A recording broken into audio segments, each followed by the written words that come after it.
பெண்கள் அணியில் அடுத்து ஒருவரை நான் அழைக்கிறேன்.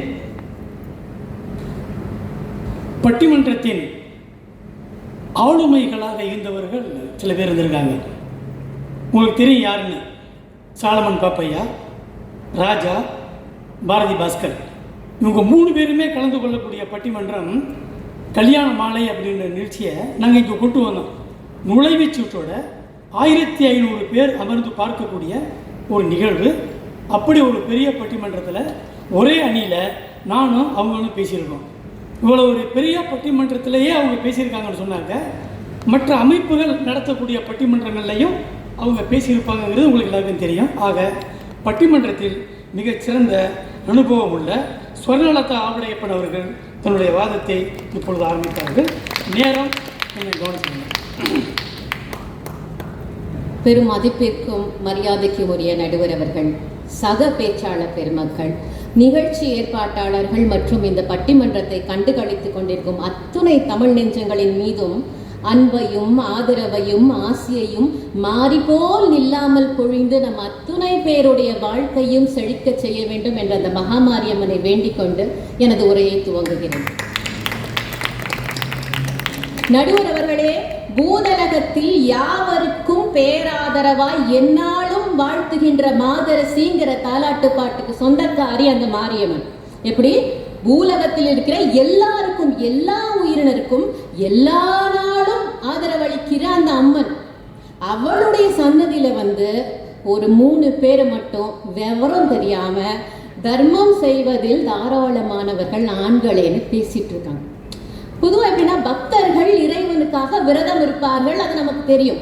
இந்த மாரியம்மன் எப்படிப்பட்டவள் என்றால், மாசி ஞாயிற்றுக்கிழமை தொடங்கி பங்குனி ஞாயிற்றுக்கிழமையுடைய உலகத்தில் இருக்கும் எல்லாருக்காகவும் பட்டினி இருக்கக்கூடிய ஒரு தர்மத்தாய், ஒரு தாராள மனது படைத்த தேவதை.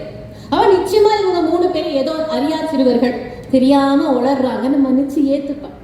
நாமளும் அதே தாராள மனசோட இவர்களுடைய துணிச்சலுக்காக, அசட்டு துணிச்சலுக்காக மட்டும் வேணா ஒரு தடவை கை தட்டலாமே தவிர அவர்கள் பேச்சில் எதுவுமே கிடையாது.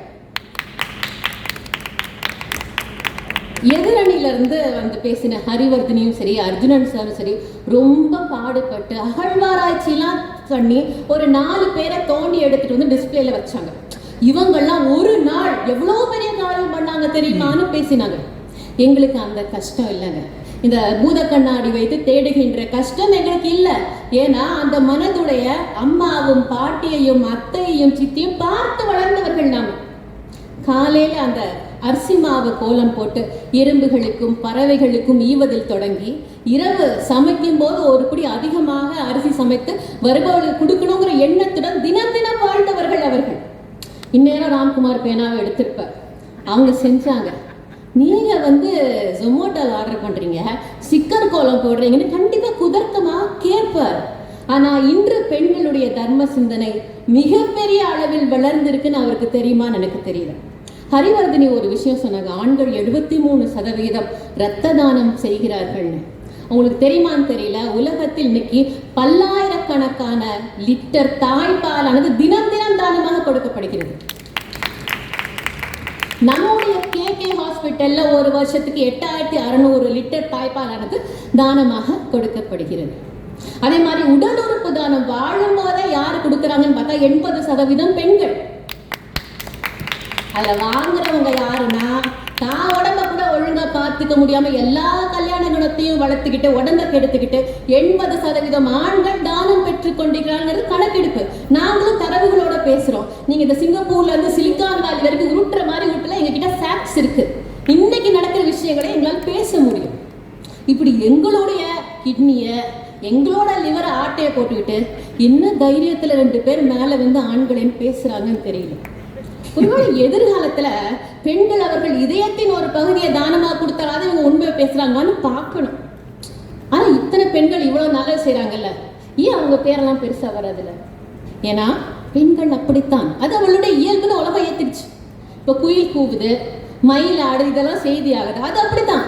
ஆனா யாரோ ஒரு 4 ஆண் திடீர்னு ஒரு நல்ல காரியம் பண்ணும்போது, பாரு இவனுக்குள்ள இப்படி ஒரு நல்ல விஷயம் இருந்திருக்குன்னு ஆச்சரியமா பார்த்திருக்காங்க, பேசிருக்காங்க, அது செய்தியா இருக்கு. இப்போ ஒரு அர்ஜுனன் சார் வந்து ஒரு ரெண்டு பேரும் ரொம்ப மாற்றி மாற்றி பேசிட்டாங்க. நான் பார்த்தது ஹரிவர்தினி சொல்கிறாங்க, அப்பா வந்து குடும்பத்துக்காக எல்லாம் பார்த்து பார்த்து செய்வார்னு சொன்னாங்க. இவர் என்னன்னா அவர் எல்லாத்தையும் கொடுத்துட்டு நிற்பாருனாங்க. இப்படி ஒரு கான்ட்ரடிக்ஷன் எங்களுக்குள்ள கிடையாது சார். 5 வயசு வரைக்கும் அண்ணன் தம்பி, 10 வயசுல பங்காளிங்கிற பழமொழி ஆண்களுக்காக சொல்லப்பட்டது தானே. இப்படி இருந்துட்டு எப்படி பேசுறீங்கன்னு எனக்கு தெரியல. இதான் இந்த கொஞ்சம் தலைப்பை மாற்றி ஒருவேளை பழி போடுவதில் தாராளமானவர்கள் ஆண்கள் இங்கே தலைப்பு வைங்க, நாங்களும் எங்கள் சேர இந்த பக்கம் வந்து உட்காந்து 6 பேரும் ஆண்கள் பேசிட்டு போயிடுவோம். ஆனால் பொய்யெல்லாம் பேச முடியாது. பாரிவேந்தன் முல்லைக்கு பேர் கொடுத்தது மிகப்பெரிய செய்தியாக பேசினாங்களே. 1730 இந்தியாவில் ராஜஸ்தான் மாநிலத்தில் ஒரு அரசனுக்கு புதிதாக மாளிகை கட்டணும்னு ஒரு எண்ணம் வந்துருச்சு. பக்கத்தில் இருக்க காட்டை அழித்து கட்டணும்னு முடிவு பண்ணான். அப்போ அந்த காட்டில் இருந்த பழங்குடி பெண் அமிர்தா தேவி விஷ்ணுங்கிற ஒரு பெண் என்ன பண்ணா, மரத்தை கட்டிக்கிட்டு முடிஞ்ச எண்ணெய் தாண்டி வெட்டுனான். அவளுடைய உயிர் போச்சு இன்னைக்கு. ஆனால் அவளுடைய அந்த தர்ம சிந்தனையை பார்த்து அந்த ஊர் மக்கள் எல்லாரும் போராடி அன்னைக்கு அந்த காட்டை காப்பாற்றினாங்க. பெண்கள் வந்து ஒன்று செய்தால் அவளுக்கு திரும்பி ஏதாவது கிடைக்கும், அதான் செய்வான்னு சொன்னாங்களே, என்ன கிடைச்சது? உயிர் போனதான் மிச்சம். ஆனால் அதை பற்றிலாம் பெண்கள் கவலைப்படவே மாட்டாங்க சார். பாரி ஒரு அரசன், ஒரு தேர் போனா இன்னொரு தேர் அவனால கொண்டு வர முடியும், உயிர் போனா முடியாதுன்னு தெரிஞ்சு செஞ்சாலே. அதை விடதான் அந்த தாராள சிந்தனை பெருசா போயிடுச்சு. ராமாயணத்தை பத்தி பேசினார் அர்ஜுனன் சார். ராமாயணத்துல ஒரு கோட்டை கிழித்தான் லட்சுமணன், இதை தாண்டி வந்துடாத, என்ன வேணா உனக்கு நடக்கும்னு எச்சரிச்சுட்டு போனான். ஆனா ஒருத்தர் பசி பட்னின்னு வந்த அடுத்தவனோட எதை பத்தியும் கவலைப்படாம தாண்டி வந்தாளே, அதுதானே தாராள சிந்தனை. என்ன கிடைச்சது அவளுக்கு? கஷ்டம் மட்டும்தான் கிடைச்சது. அதே மாதிரி சிறுதொண்டர் புராணம் எல்லாரும் கேள்விப்பட்டோம். சிவனடியாருக்கு பிள்ளைக்கறி கொடுத்தார் சிறுதொண்டர்னு. அவருடைய மனைவி அந்த திருவெண்காட்டு நங்கையுடைய மனசுல யாராவது யோசிச்சு பார்த்தீங்களா? என்ன சொன்னார் சிவனடியார்? ஒரு குடிக்கு ஒரே சிறுவனாகி 5 வயது நிரம்பிய பழுதில்லாமல் இருக்கும் பிள்ளையை மன மகிழ்ச்சியோடு, எப்படி மன மகிழ்ச்சியோடு தாய் பிடிக்க தந்தை அறிந்து சமைத்து தந்தால் சாப்பிடுவேன்னு ஒரு கண்டிஷன் போட்டார். தர்மம் செய்யும் போது மனசு தராசு மாதிரி இருக்கணும். கொஞ்சம் கூட நம்ம பொருள் மேல மனசு போயிடக்கூடாது. அதுலயும் சிவனடியாருக்கு தர்மம் செய்யும் போது அப்படியே அந்த பொன்னை நிற்கும் தராசு போல் இப்படி நிக்கணும்.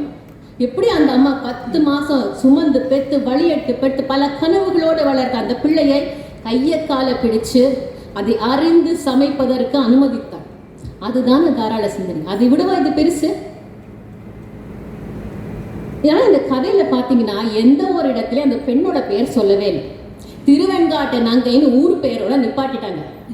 இதுதான் உண்மை. இது மாதிரி எத்தனையோ பெண்களுடைய தர்ம செயல்கள் சமுதாயத்தால் மறைக்கப்பட்டிருக்கிறது.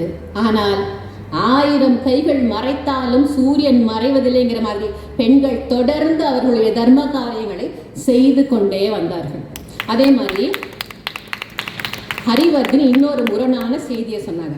அநியாயத்தின் வழி செல்லாமல் இருப்பதுதான் தர்மம். நாங்கள் அடுத்த நிமிஷம் கர்ணன் கொடை வள்ளல், ஆனா தர்மத்தின் பக்கமா நின்னா, அதர்மத்தின் பக்கம் நின்னா. அதே மகாபாரதத்தில் தர்மன்னு பெயரோட ஒருத்தர் இருந்தான், யுதிஷ்டன். அவனும் மனைவியை வைத்து சூதாடினான், அதுவும் தர்மம் கிடையாது. கடையேழு வள்ளல்களை பற்றி சொன்னார்கள். உங்களுக்கு ஒரு விஷயம் தெரியுமா? அதியமான், காரி, ஓர் இவர்கள் 3 பேரும் ஒரே காலகட்டத்தில் வாழ்ந்த மன்னர்கள். இதுல அதியமான் வந்து காரியோட நாட்டை பிடிச்சிடுறான். காரி போய் சேர மன்னன் கிட்ட உதவி கேட்கிறான். சேர மன்னன் சொல்றான், நீ வந்து அந்த ஓரியை கொண்டுட்டு வா, உனக்கு ஒரு நாட்டை திருப்பி வாங்கி கொடுக்குறேன். இவன் சூழ்ச்சி செய்து ஓரியை கொண்டான். அதுக்கப்புறம் 2 பேரும் சேர்ந்து அதியமானம் முடிச்சாங்க. இதுதான் தர்மமா? பக்கத்தில் தமிழ் ஆசிரியர் இருக்கிறார் ஹரிவர்தினி, பார்த்து கேட்டு தெரிஞ்சுக்கோங்க. வரலாறு முக்கியம் நமக்கு. என்ன பொதுவா அந்த தர்ம சிந்தனை அப்படிங்கிறது எப்படி இருக்கணும்னா, நம்ம பண்றதை அடுத்தவர்கள் பின்பற்றணும், அடுத்தடுத்து எல்லாரும் செய்யணும். யாராவது அதுக்கப்புறம் செடிக்கு தன்னுடைய தேரை வச்சாங்களா? 3 சக்கர சைக்கிள் ஹரிவர்தினி வைக்க சொல்லுங்க, வைக்க மாட்டாங்க. தேவையில்லைன்னு அவங்களுக்கு தெரியும். அவர்களை விடுங்கள். அணித்தலைவர் ராம்குமார், இவர் வந்து வாரத்துக்கு 2 மேடை ஏறுற நபர். பீரோ நிறைய அந்த பொன்னாடைகளை அடுக்கி வச்சிருப்பார். அதுல 1 அப்படி உருவி அப்படி உதறி ஒரு மயிலுக்கு போத்த சொல்லுங்களேன், செய்ய மாட்டார்.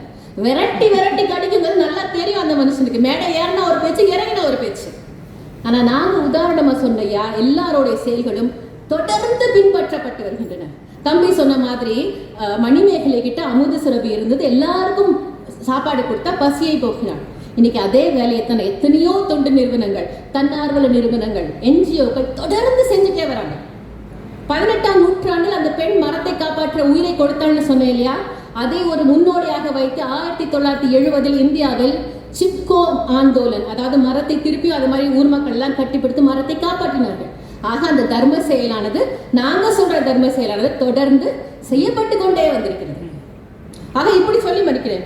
தர்மம் செய்வதில் அதோ முடிச்சுடையா, தர்மம் செய்வதில் தாராளமானவர்களாக பெண்கள் திகழ்வதால் தான் இன்றும் நீதிமன்றத்தில் ஒரு பெண் சிலையை தர்ம தேவதை, நீதி தேவதை நம்ம வச்சிருக்கோம். எல்லாருக்கும் எல்லாம் அளிக்கிற இயற்கையை இயற்கை அன்னைன்னு தான் சொல்றோம். உலகத்தில் இருக்கும் எல்லாரையும் தாங்கி பிடிக்கும் பூமியை பூமி தாய்ங்கிறோம். மழைக்கு தெய்வமான அந்த கடவுளை மாரியம்மன் பெண் பெயரால சொல்றோம். கால் பதித்த இடங்களை எல்லாம் செழிக்க செய்யும் நதிகளுக்கும் பெண்கள் பெயர் உண்டு. நாங்க இப்படி அடுக்கிட்டே போவோம். அவங்க கிட்ட கேட்டா அவங்களும் அடுக்குவார்கள். என்ன? தர்மதுரை, தர்மத்தின் தலைவன், தாராள பிரபு, தர்மபொருள் படத்து பேரை வேணா அடுக்குவார்களே தவிர அவங்களால எதுவும் சொல்ல முடியாது.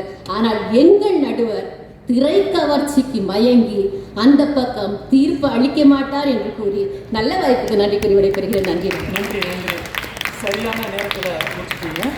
புராண இதிகாசங்களில் வரும் பெண்கள்